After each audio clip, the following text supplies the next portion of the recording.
Konstruksi kolam. Pipa outlet dibuat di tengah kolam dengan tujuan mempermudah proses pembuangan kotoran dan sisa pakan. Pipa outlet diberi bak kontrol agar mempermudah proses pengurangan dan pembuangan air. Dinding kolam digosok menggunakan blue copper 2 tutup botol yang dilarutkan pada 2 liter air. Pemasangan pipa saringan. Lubang pipa saringan dibuat lebih kecil dari ukuran ikan yang akan ditebar. Setelah pemasangan pipa saringan, kolam siap diisi air.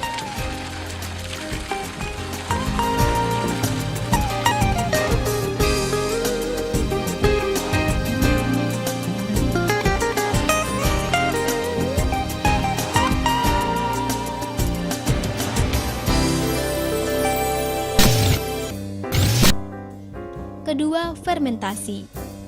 Pengambilan bahan fermentasi berupa booster amino liquid, plankton, dan aqua enzim.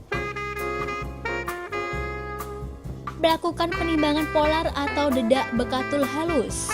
Setiap 1 kg polar atau dedak bekatul halus diberi booster amino liquid sebanyak 200 cc, plankton 100 cc, dan aqua enzim 10 gram.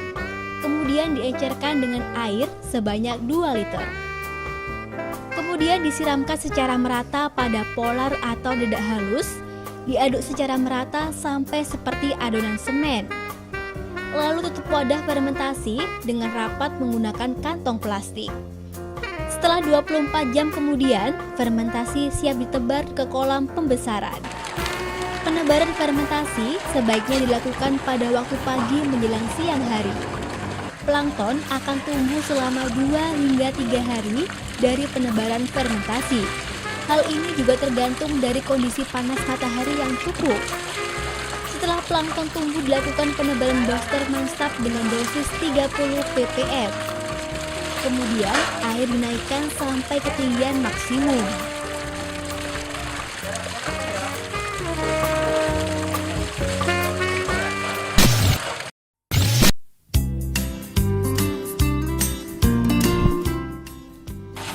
Ketiga, penebaran bibit.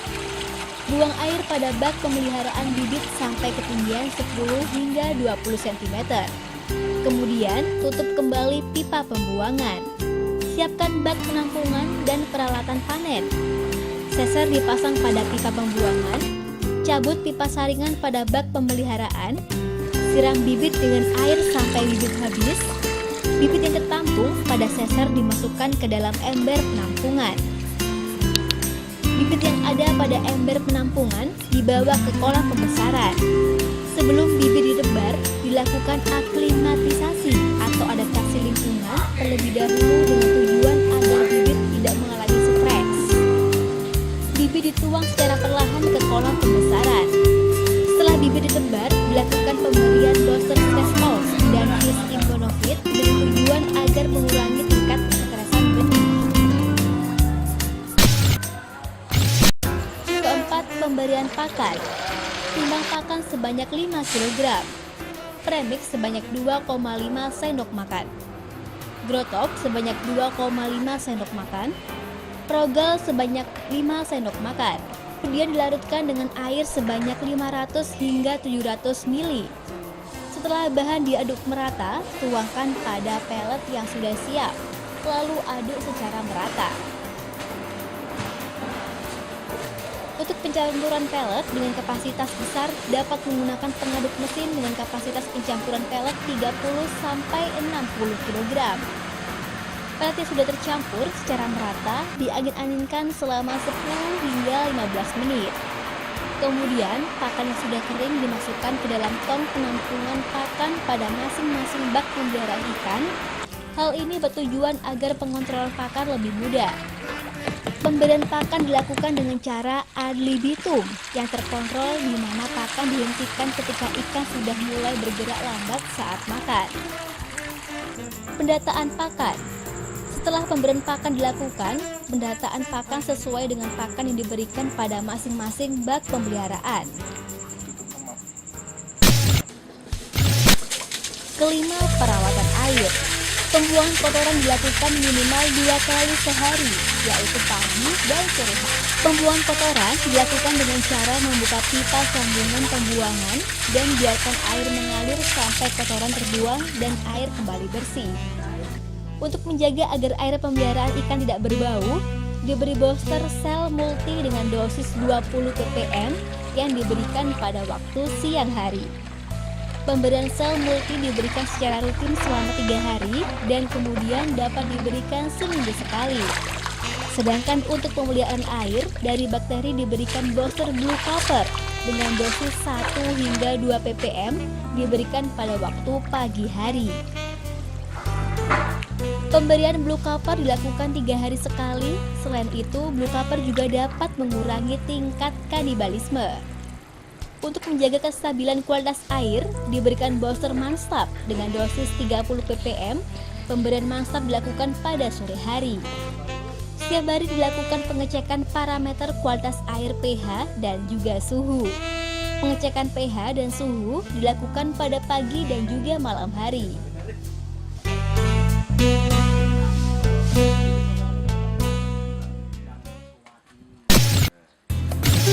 Keenam, grading. Persiapan bak penampungan.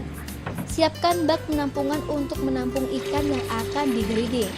Kemudian bak penampungan diisi dengan air lalu bak penampungan diisi dengan air lalu bak penampungan diberi booster fish immunofit. Persiapan alat breeding. Siapkan alat breeding berupa sensor dan ember.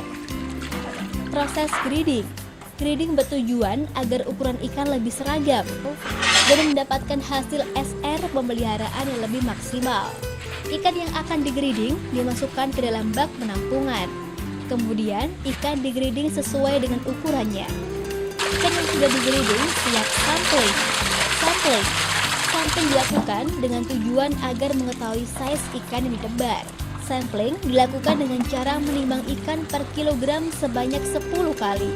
Kemudian dilakukan penghitungan. Lalu ikan ditimbang total dan dimasukkan ke dalam bak pemeliharaan. Ketujuh, panen. Pemanenan ikan lele sebaiknya dilakukan pada pagi atau sore hari. Hal ini bertujuan agar mengurangi tingkat stres ikan.